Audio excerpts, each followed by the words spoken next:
What does green dot on Snapchat mean? First off, open up the Snapchat application in a mobile device and make sure that you're logged in with your account.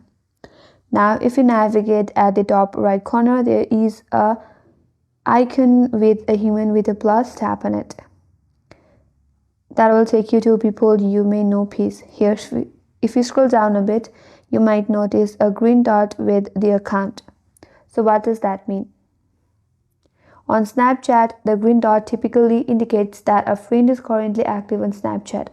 This means they are using the application at the same time as you, often while viewing the chat or story area.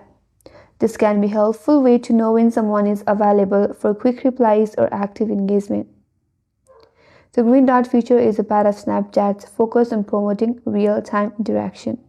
This indicator is turned on by default on Snapchat, but it can be turned off through the privacy settings.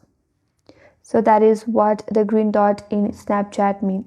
And that's all for this video. Hope this video helped you. If you're new to our channel, consider subscribing, and thanks for watching. Stay tuned for more videos.